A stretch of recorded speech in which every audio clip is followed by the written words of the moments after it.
So that everyone is on the same page, I'm going to break down the plot of the first 4 episodes. First, it shows all the flashy stuff from the teaser trailers while Bucky goes to therapy with a creepy therapist. Some unimportant guy pretends to be in a cult only to forget the first rule of hanging out with cultists: don't rob banks together and get beat up by super soldier cultists. Next, there is a large virus outbreak that came suddenly out of nowhere, so the Flag Smashers decide that stealing vaccines for poor people is a good idea. But the new Captain America disagrees and decides to file a complaint by punching it in the face. Everyone hates him on the car ride home. Then we return to group therapy. Return of the creepy therapist. Bucky and Sam decide that they need to break that one guy from Avengers Civil War out of jail. So they do. He says that his name is Zima, and that they need to go to visit his lady in Madripoor. But they quickly get kicked out when they decide to go all John Wick on her. Luckily they run into Steve Rogers' girlfriend, granddaughter, and she brings them clubbing.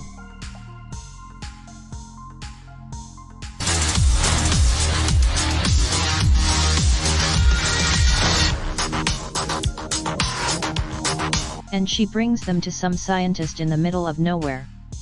They show them their bullet camera and ask to take a picture. He is so thrilled that he tells them everything that they want to know. That the virus came from Madripoor, that he made some cool aid that makes you stronger, and that Zima is a butthole. He doesn't like being called that as he prefers the term dickhead. So instead of taking his picture, he blows up his house. Afterward, they all go to Latvia and quickly get kicked out of Latvia when they run into the female Panther ladies who quickly beat the living shit out of all of them. Some time later, one of the Flag Smashers gets coronavirus and she has to separate them from the group. She meets with the Falcon after he crashes her mom's funeral. Captain America burst in yelling "fuck yeah!" But she still isn't over getting punched in the face, so she kicks his buddy into a pillar.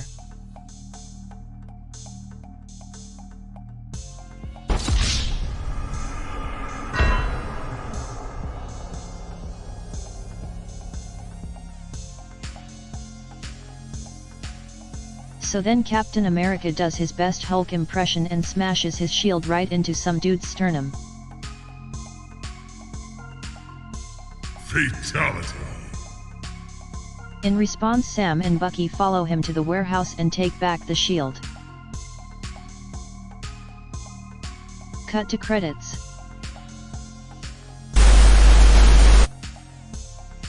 It's interesting to see the darker direction that this quote-end-quote Captain America show is going.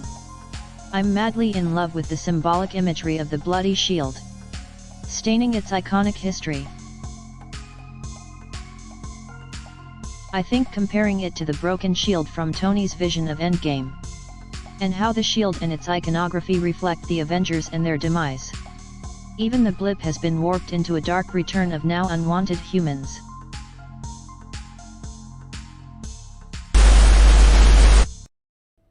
The serum amplifies everything that is inside, so good becomes great, bad becomes worse. John is a wonderful foil to Steve's legacy. He shows what Cap could have been like if he had desired the power for himself, or if he let his anger and rage control him. Just like Erskine said to Steve in the first Avenger, the serum amplifies everything inside. When we first meet John Walker, he appears to be trying to be the best Captain America he can, given that he is not a super soldier. However, over the course of only a few days we see that this is not the case. Especially in the most recent episode. Episode 4.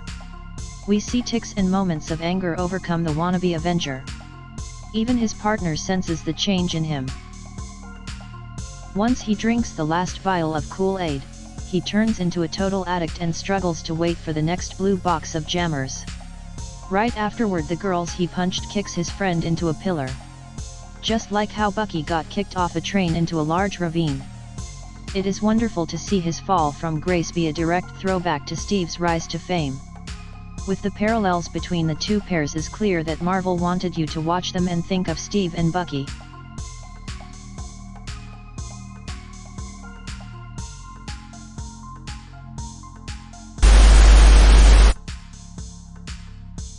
We meet Curly, the superpowered leader of the resistance known as the Flag Smashers. The one whose mom died of the virus. After she stole the power broker's vaccines for some poor humans. She had to go on the run. She also took his Kool-Aid and that made him angry. At first her actions make her out to be a good guy, however further analysis of her motives makes me question if she is really all that good. Maybe she wanted to sell it. Little is known about her background, only that she did not get snapped away and that she was raised by Mama Donya.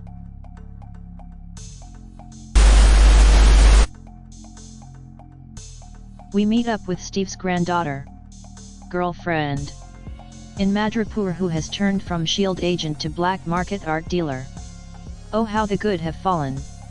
It's not clear how she ended up in Madripoor, but Sam makes a deal to help dissolve her of her crimes once he's back stateside. In return for her helping them track down the maker of the serum niggle as well as help them track Curly. Okay, I want to talk about the similarities between Mr. Rogers and all of these other characters. John and Steve are remarkably similar in various areas. The way they hold themselves and use their body is a direct parallel of each other. However, where Steve was the voice of reason for Bucky, it is the other way around, with Lomar being John's voice of reason.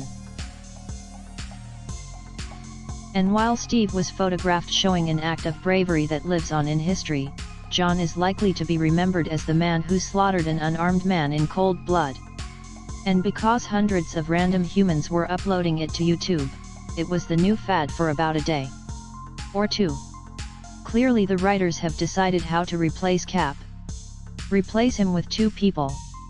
Bucky and Sam combined seem to embody much of what made Captain America so iconic. They appear to push the other to be better, much like Steve did for them. Bucky cares deeply for the symbolism, and what the shield represents. But Sam desires to not be that icon himself, showing the humility that Cap embodied by declining the Kool-Aid. If you want to be notified when I analyze the Falcon and Winter Soldier finale, or if you want to see our next film analysis, then be sure to press that subscribe button. And let that algorithm know I'm here. If you disagree with any of the points in this video, or you think you can improve my rating metrics, then please comment below. I post a new video every day, so check back tomorrow for more Artamis powered content.